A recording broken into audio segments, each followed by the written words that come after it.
brought you from being in sports to actually getting into police work? What attracted you to the police?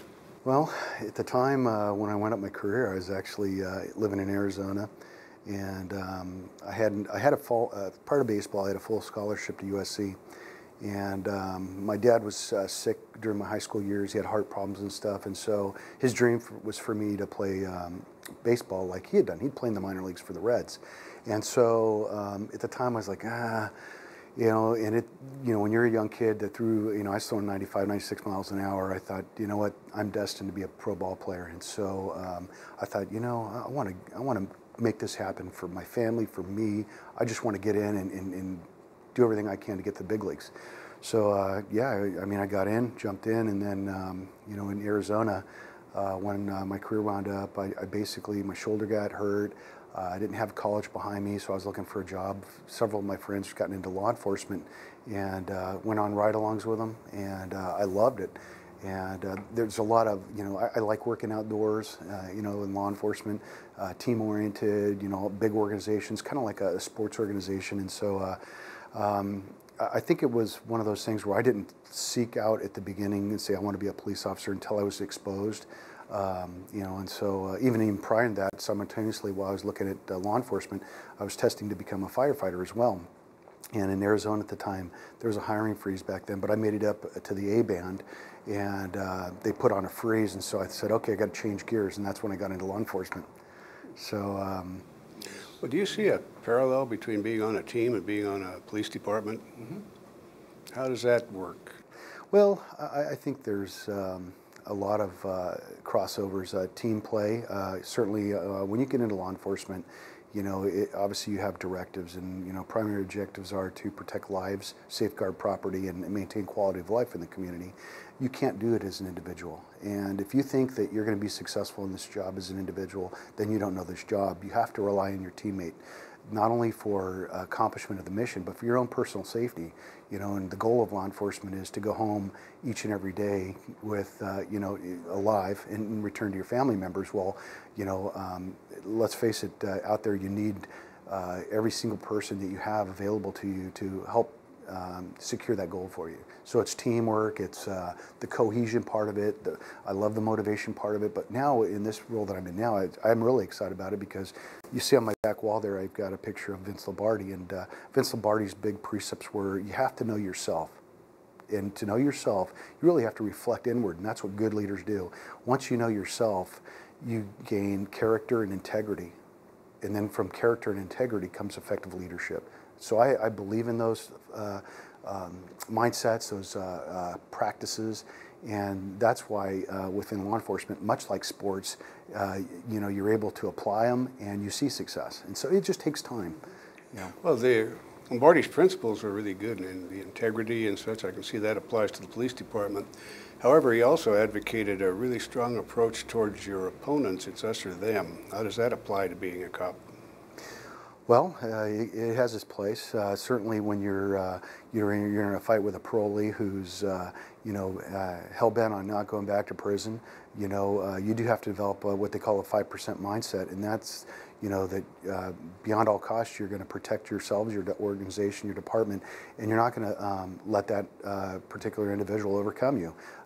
When you say overcome, I guess us or them reflects on several of the things that we do. You look at out in the field where you're battling crime rates. For example, right now we're dealing with rising crime rates across the board, and so we need to do a better job looking for the people that are committing crimes. Are we, some people will say, well, you guys, you're profiling or this or that, and I would venture to say, no, we're fishing where the fish are biting.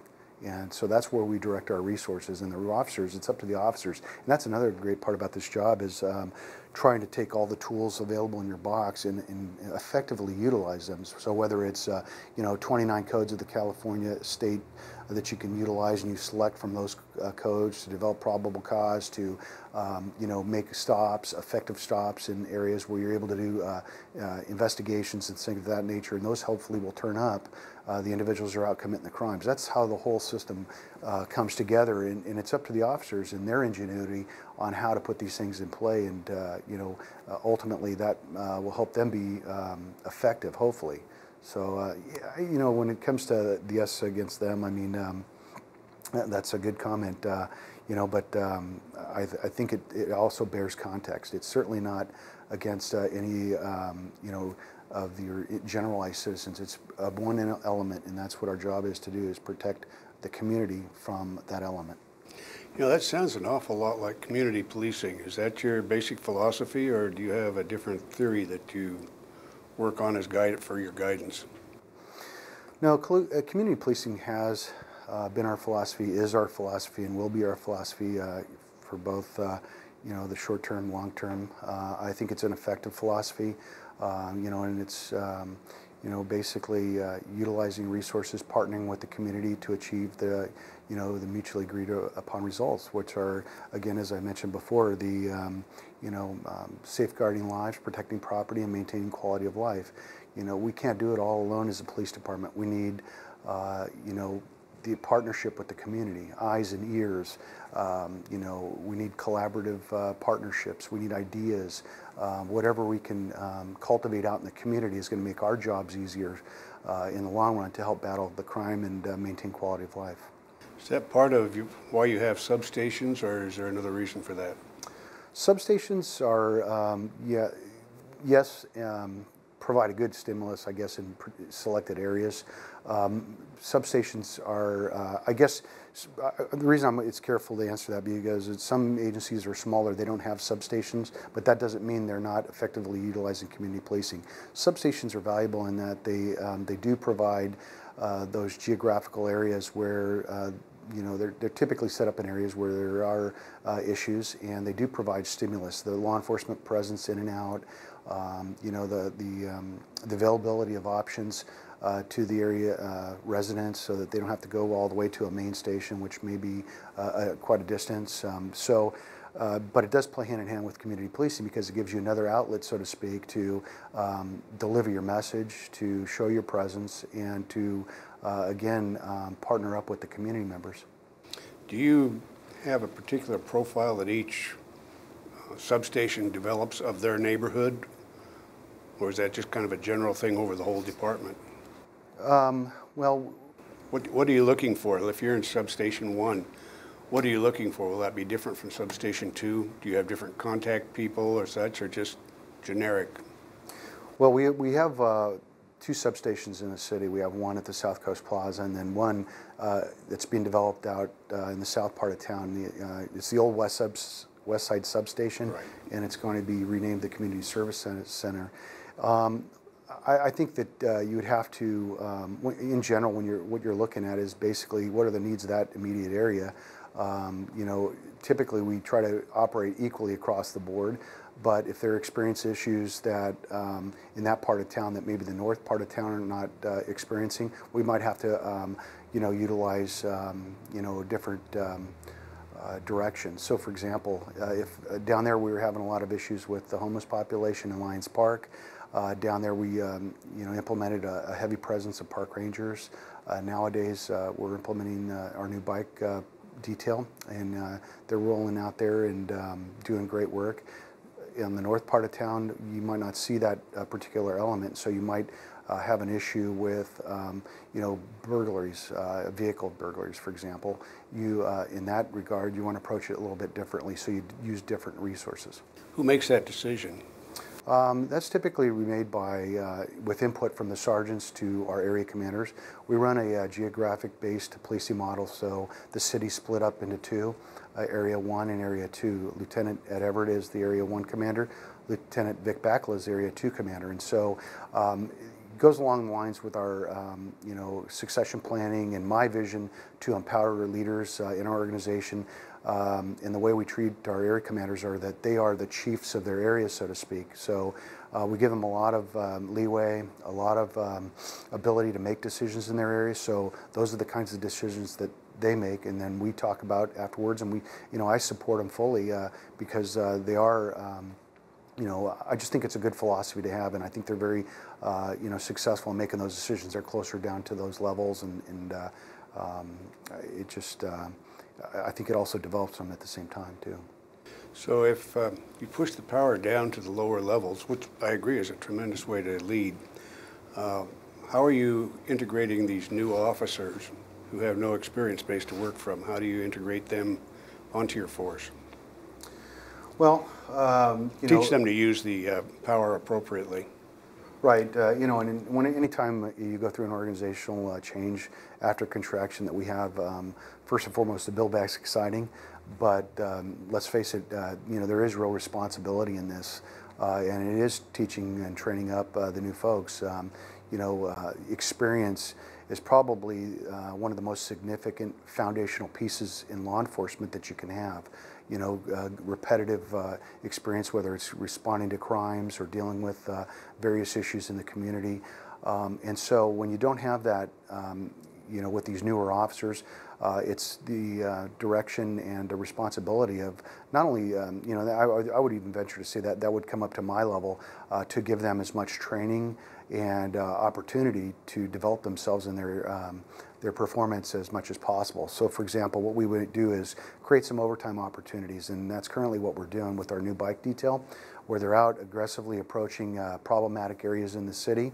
We're molding and exposing new officers and giving them an opportunity to participate on the bike unit, which gives them another step up in their thoughts. They're doing something different other than driving in the police vehicle under the norm and addressing things as though that, as they've been taught throughout their training period. So on a bike, you're much more mobile. You're getting onto the criminal element faster because you're undetected oftentimes going through alleys and things of that nature. So you have to think quicker. You have to be able to react quicker. And so all these things help build up that experience level. In addition to that, we're also providing training. We have a monthly training program here at the police department where we look at areas that are, rise to the top. Whether it's body cameras or use of force or things of other nature that are coming up across the nation or as well as regionally, and we train officers up on those things. In addition, case law is big, obviously, because it provides the direction. And in some cases supersedes our manual, and so we want folks to understand and be prepared to deal with what they're going to experience there out on the streets. You brought up what's happening nationwide. As I see it, nationwide we're getting an awful lot of at least press for people who hate cops. And there's an anti-cop mentality. I think it expresses itself not only in don't make the cops look like soldiers, but also in just you can't trust cops. How do you see that happening in Costa Mesa, or what are you doing to prevent it? I think I've seen it in pockets over the course of my 22-plus year career in law enforcement. I think now we're seeing it surface, more frequently, unfortunately. I think that, officers today have a much more difficult job than I had back when I was, patrolling the streets. But at the end of the day, we serve the community, and the community isn't just segments of a population, it's the population as a whole. And so we need to scratch our heads and sit back and talk and I guess address the areas and the concerns that we're seeing before us. And yes, there have been causes, across the nation that have come up, and people have said, well, the officers didn't act appropriately in this case, they acted appropriately in this case. My way to address those items are to basically hold a high standard, and that's when I took office here.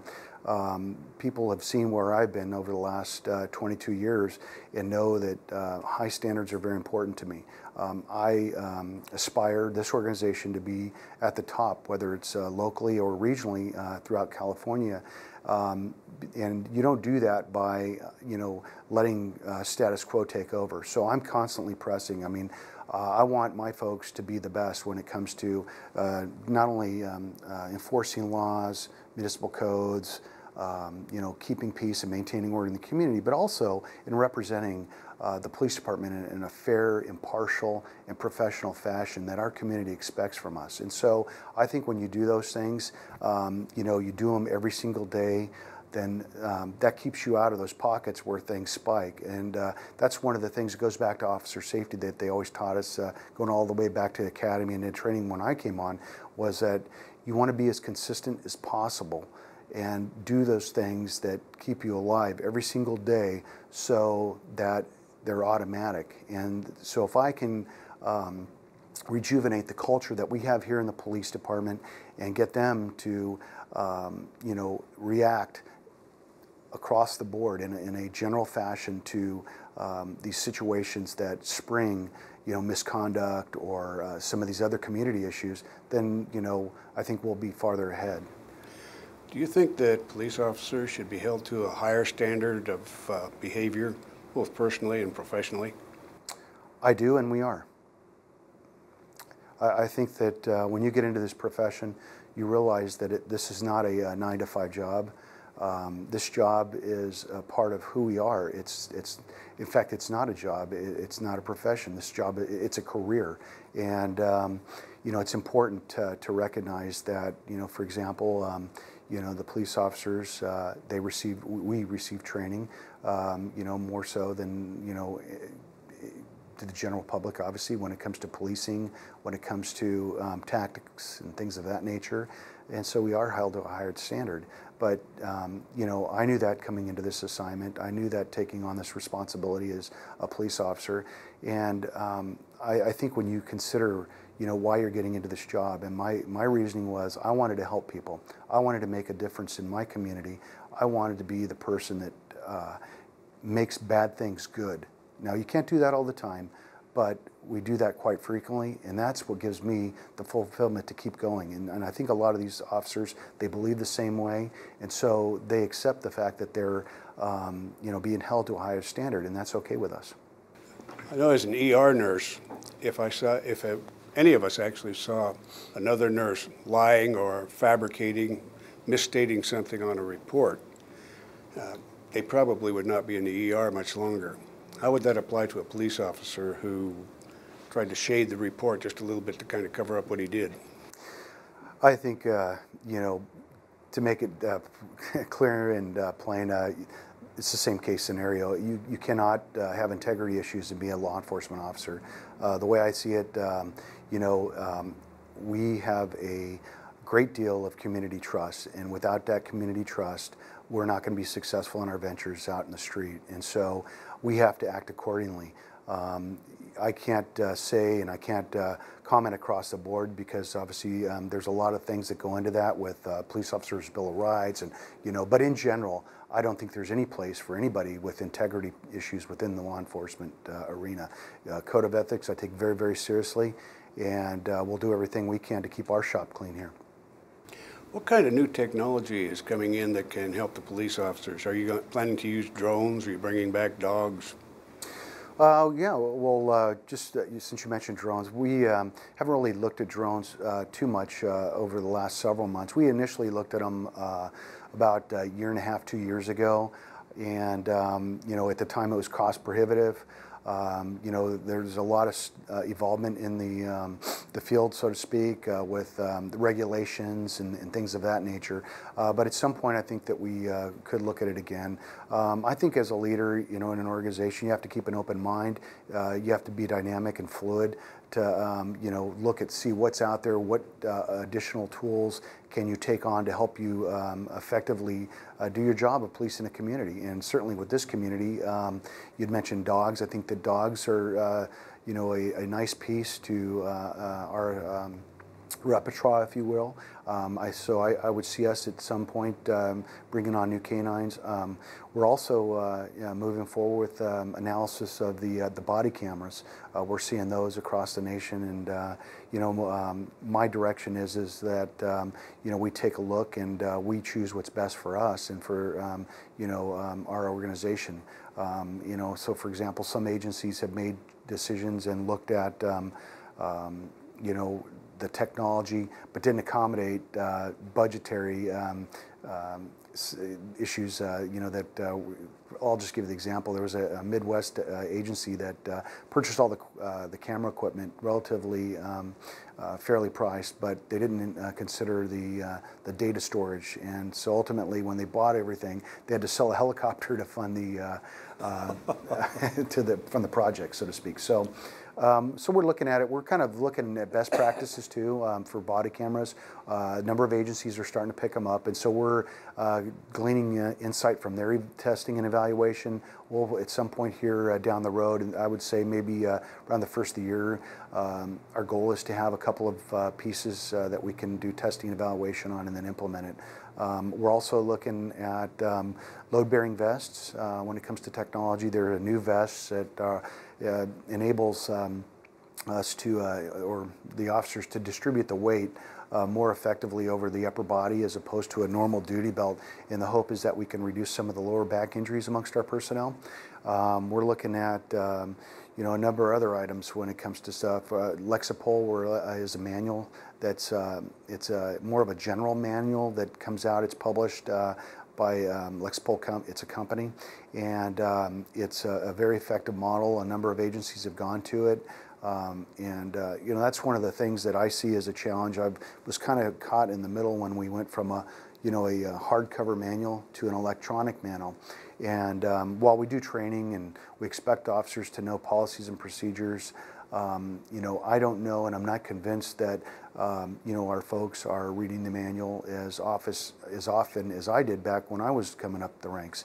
And so my thought process in going with a manual such as Lexipol would be that in the briefing environment, we're able to extract sections of manuals, have the officers take quizzes. When they sign up on their computer, they sign in, all of a sudden, boom, it welcomes them and says, here's a quiz on this section of the manual. And so I think everything that we can do to assure that the officers are up on policies, procedures, laws, and case law and things of that nature, all the better, so that they're more prepared to effectively deal with those situations which they have to make a spot decision in a crisis. So, sounds like an awful lot of plans and a lot of programs for improving policing. What do you see as the biggest problem or the biggest several problems as far as crime goes in Costa Mesa? Well, I would venture to say with what we're dealing with right now, AB 109 is was problematic as it came into full effect. That was a realignment of the prison system. But front and center right now with what we're dealing with is Proposition 47. I believe that statewide Proposition 47 is causing impacts, far further than what anybody had anticipated. And so with that, when you're seeing, crimes such as possession of heroin, possession of other controlled substances go from a felony classification to a misdemeanor classification, the difference is arrest and go to jail versus citation and be released out in the field. So what that's doing, it's not much of a factor in preventing the recidivism of those crimes. And so as you move forward, people are becoming more embrazened with their activities, and that's what I believe we're seeing. So since November of 2014, we've seen our crime rate go up steadily, and it's not just us, it's throughout Orange County, and like I said, throughout the state. And so we have to find out ways to deal with that. And again, I valued the team approach, and I think that with that, we're going to be effective in making inroads into this rising issue. So for example, we reached out to patrol. I went over and had a meeting with state parole and was able to gain their collaboration in that they provided us with an agent who works out of our station part-time to deal with the parolees in our city and to help monitor their parole. The benefit to them is that when their parole agent goes out, they're not alone. We're sending officers to help them, to stand by while they go through, whether it's 6 searches in a night, different subjects, but also at the same point in time, when our officers are out dealing with an issue, whether it's in an address, a residential address or a commercial complex, we know that we can pick up the phone and call that particular parole agent, and they'll do everything they can to help us. We've also branched partnerships with the Orange County Probation Office in dealing with a lot of the probations, the PRCS compliance sweeps, where we go out and we actually do searches of their residences and things of that nature. If they're in violation, we take them into custody. But more or less just serving notice and keeping these people aware of the fact that we're watching them. We've also had some sweeps where we've gone out and targeted our 290 population. That's our sexual registrant population. That's significant because we want those folks to know that we're watching them as well.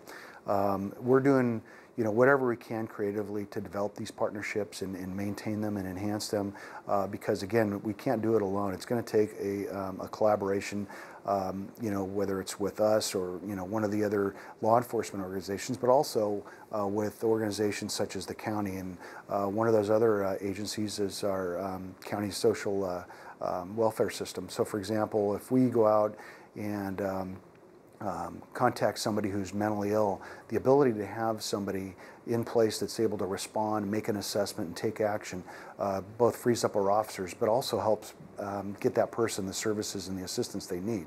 So we have a officer, well, I shouldn't say an officer, but it's a representative from the county mental health unit working with our officers throughout the week, and we call it the PERT team.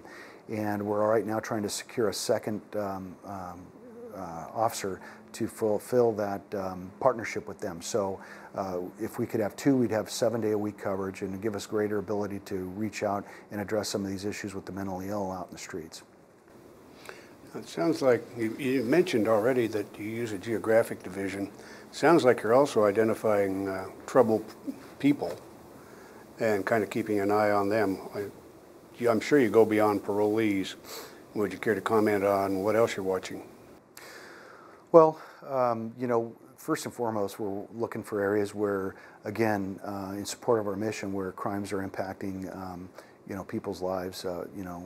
They're becoming injured, such as, whether it's the felonious assaults, things of that nature. So we're looking at, across the board, anywhere where crimes are occurring. So whether it's, again, robberies, it goes to traffic collisions where people are being injured through DUIs.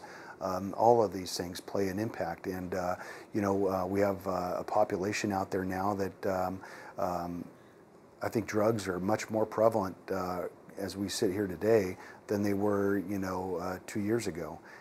Again, I think when you have no deterrent,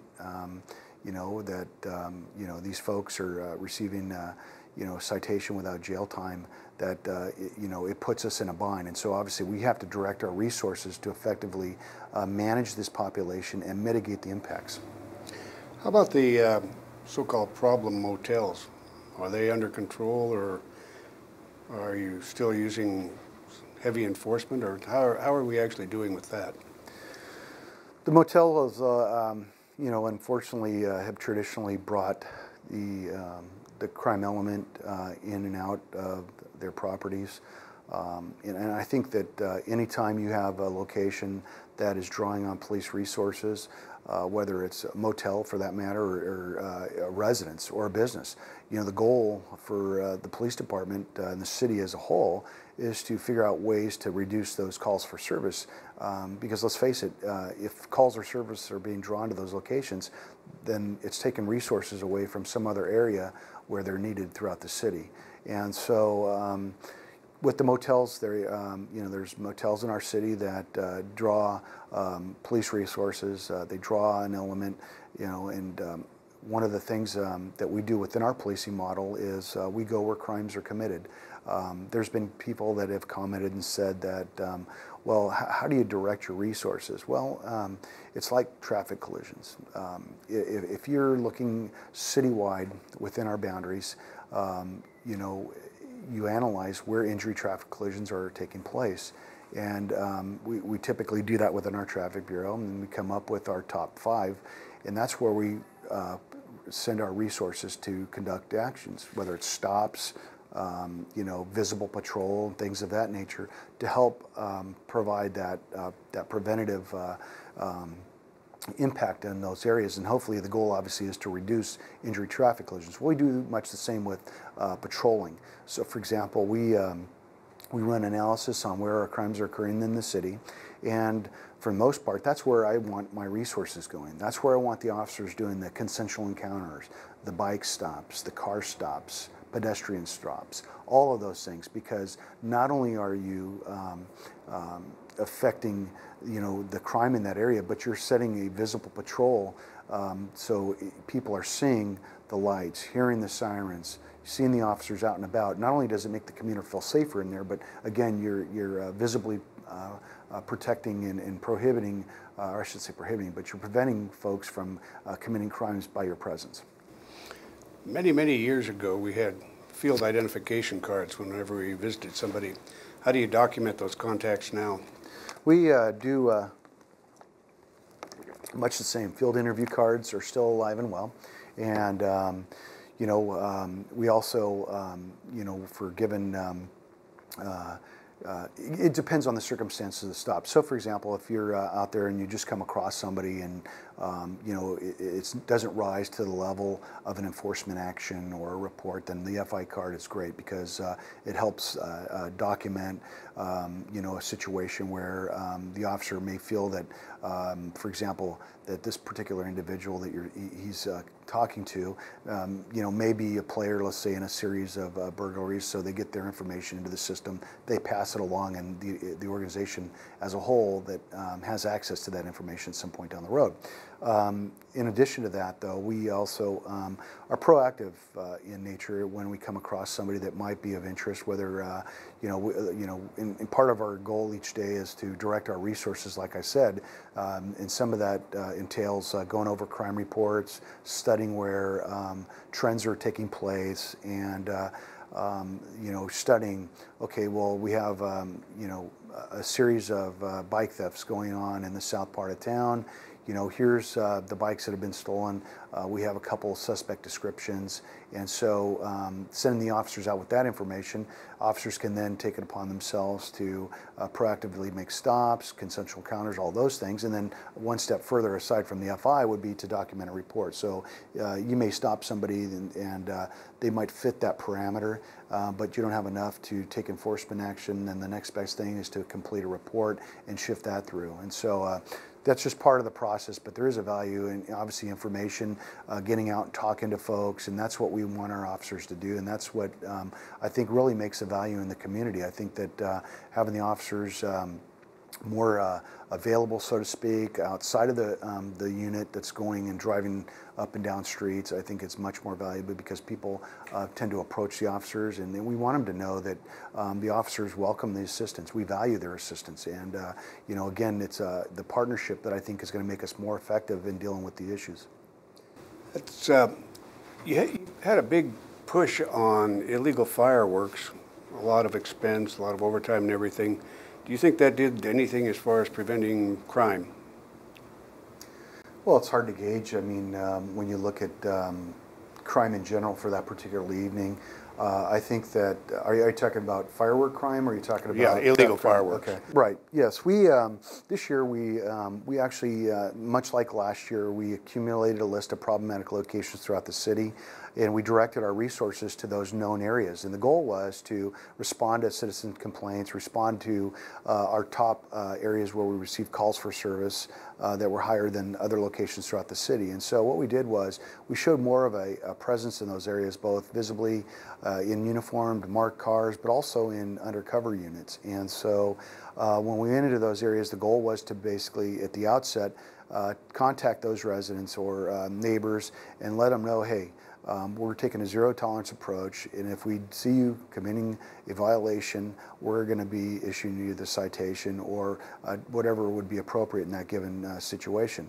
So overall, I think that we, out of all those locations, we had 28% of our citations were issued in those problematic areas, and we had a 62% reduction in calls for service in those areas. So when you step back at it, I think from a perspective of our role in the community, I think that it was significant, and I think that the fact that no major incidents occurred on the 4th of July or the days leading up to it, I think that was successful in our eyes.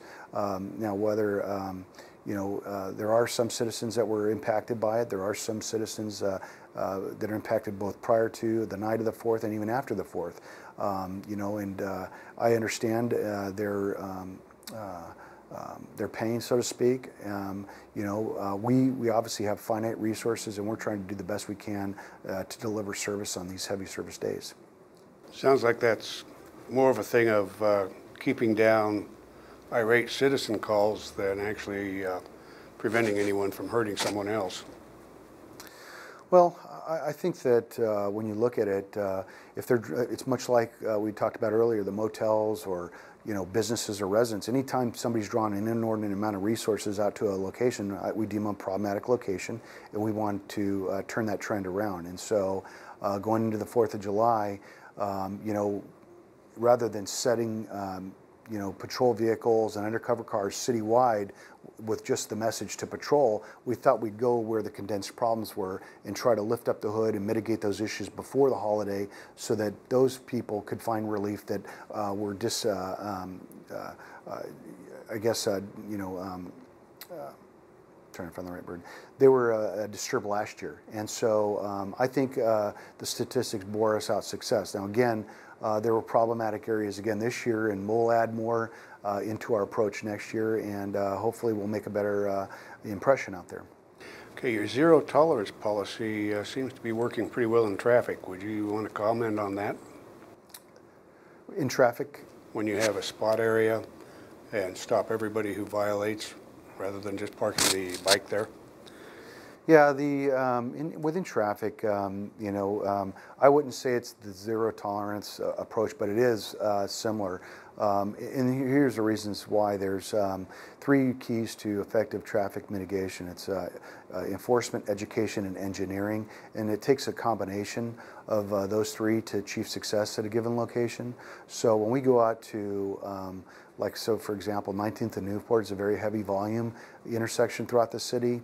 When we go out there and we direct our resources, we want them to be visible. So when people are approaching from, whatever thoroughfare they're coming from, they can hear the sirens or they see the lights, and what's their first reaction? Their first reaction is to abide by the law and to drive safely. And when we can gain that over a period of time, then research has shown, and we've seen statistically, we're able to drive down the rates of injury collisions, and those are what we're trying to prevent out there. And so we find that we've been effective, in that regard, and we'll continue to direct with a similar theme resources throughout all the areas that we're seeing within law enforcement, whether there's high crime neighborhoods and things of that nature.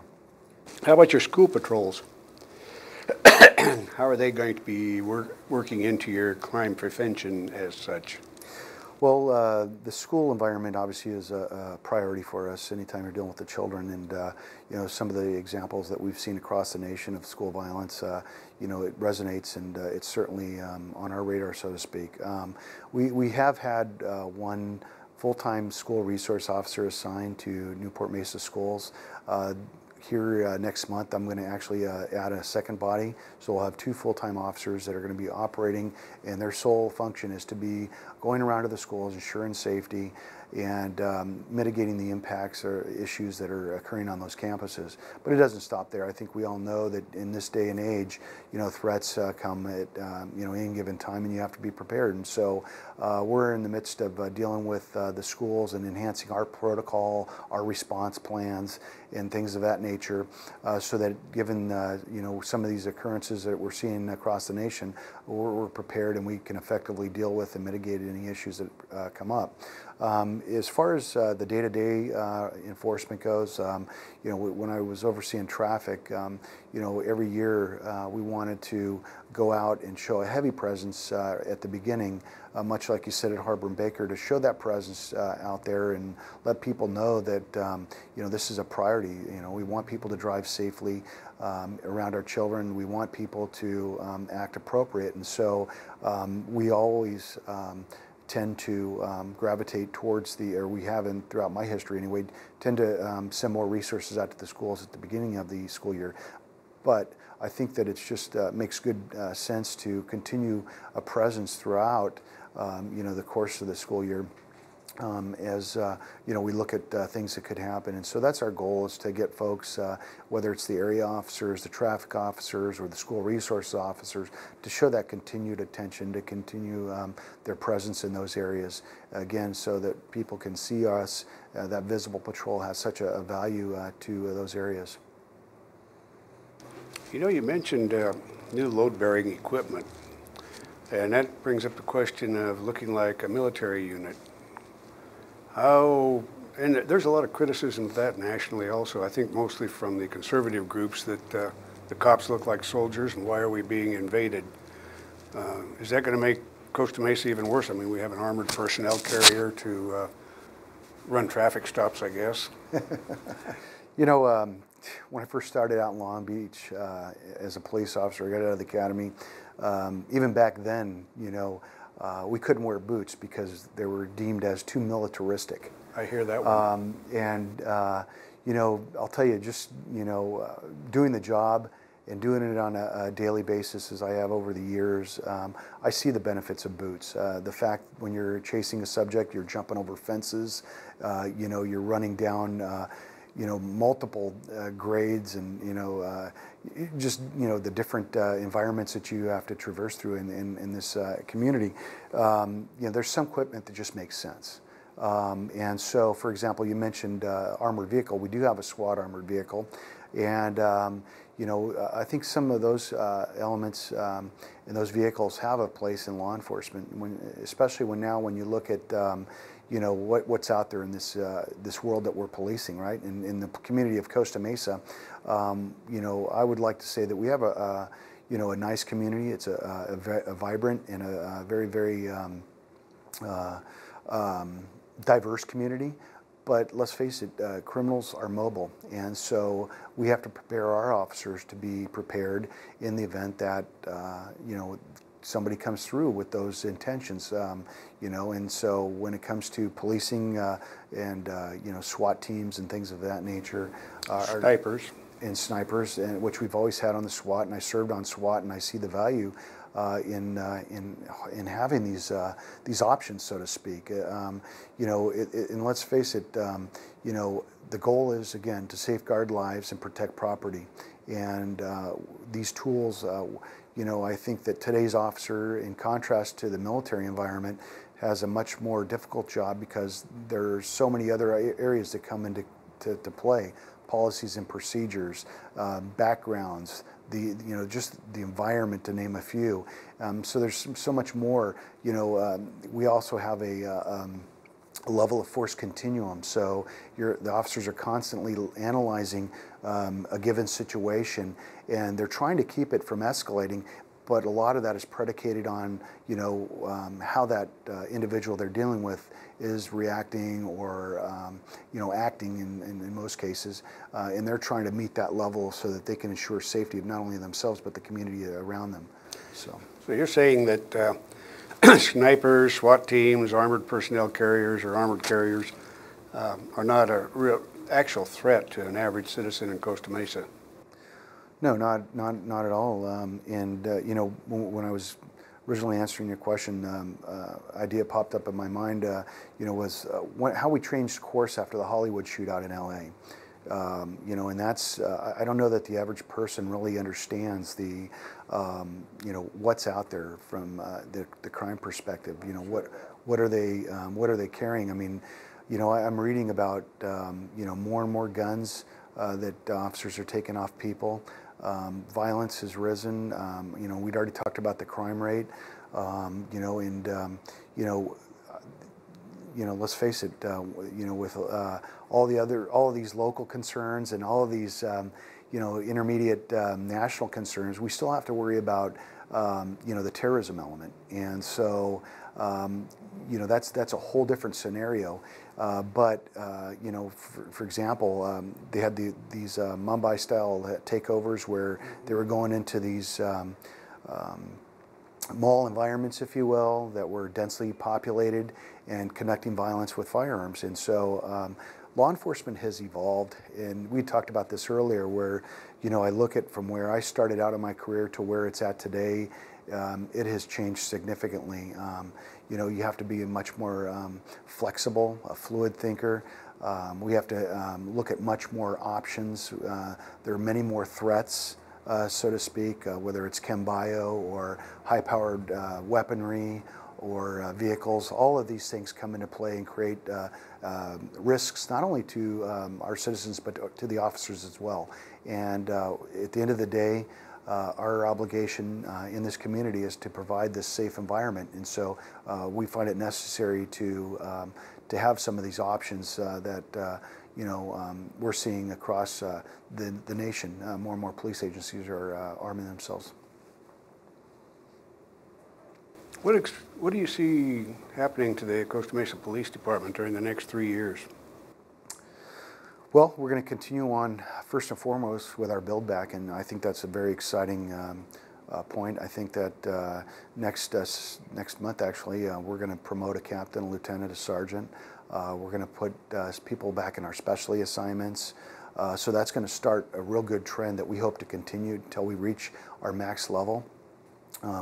Once we're able to reach our max levels, that enables us to be much more effective as an organization in dealing with whether it's gang crimes, investigations, all the other specialty branches that we utilize or that we staff, and I think so that to me is a big step for us. Next step is to be, I guess, fluid. Look at what's out there. Look at what we're dealing with. Like right now, we talked about AB 109, Proposition 47. How can we continue to evolve our practice? I've already set in place, as part of a response plan to Proposition 47 and the increase in crime, a monthly crime stats meeting the first Thursday of every month, where we're going to talk about nothing but our crime stats, what trends are occurring, and what we're doing, engage our performance, and hold ourselves accountable to mitigating those crime rates. And so that's another part of it. As far as the organization goes, we mentioned a number of technology areas where we're going to look forward to bringing on new body cameras, enhancing a lot of our our equipment, so to speak. Excuse me, whether it's with regards to stuff that's going to help us in the field, and I can't say, technology is evolving every day, but, rest assured that we're going to be looking at anything and everything that's going to help us do our job more effectively and more efficiently. Again, as the organization, I'm excited about the proposition of holding a position where I'm the top leader of this fine organization. And I've started, and it's going to take a little bit, but I want to infuse this organization with a confidence and with a level of performance that's going to take us to the top locally and regionally. And in order to do that, it's going to require us to build things like character and leadership and all of those things. And so those are the things that are going to help us to increase the number and the quality of leadership in our organization and help us with succession in the years to come. We hadn't done that for quite some time. Now we obviously see the need when we contracted and we realized that things were turning over fairly rapidly, that we do have to set a stage for leadership down the road. And so right now my focus is preparing officers, whether it's captains, lieutenants, or sergeants, to take my job and to take that baton and continue that fine movement down the road, so to speak. But it doesn't stop there.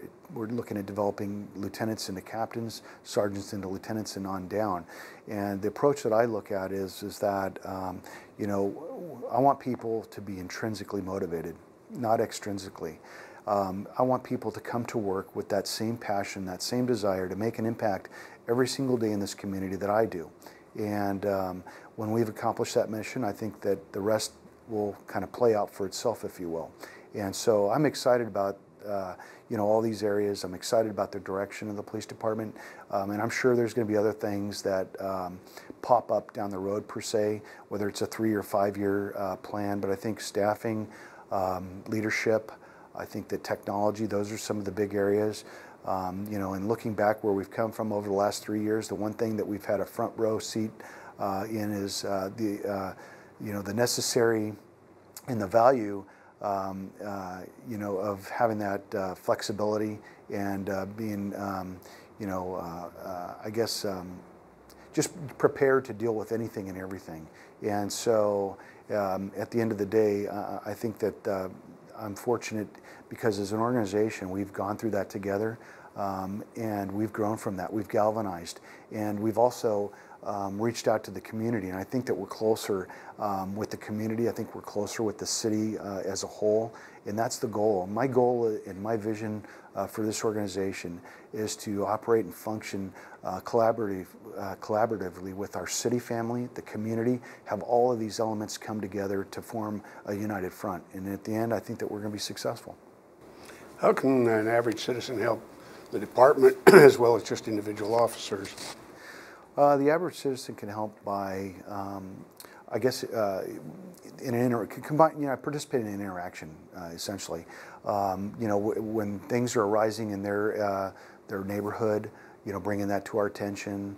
If they see things out of ordinary, obviously bringing that to attention, participating, so to speak, as an information exchanger, whether it's in the neighborhood watch program, or if they see an officer out on at a given location investigating something, if they've seen something, helping, stepping up and providing information that they may know. But it goes more. Goes a little bit further than that, I would say. Even we talk about broken windows in our communities. Whether it's graffiti or trash. Whatever element is bringing down the visible appearance of that portion of the community, it invites crime. And so if we can all throughout the city step up in our diligence and our discipline in preventing these things from occurring, graffiti, accumulation of trash and debris, vagrancy to the point where it's committing a serious impact on the quality of life, working to report that to us. We work in hand collaboratively with the citizens and hopefully come up with a consensus on a direction and hopefully make an impact in that particular area.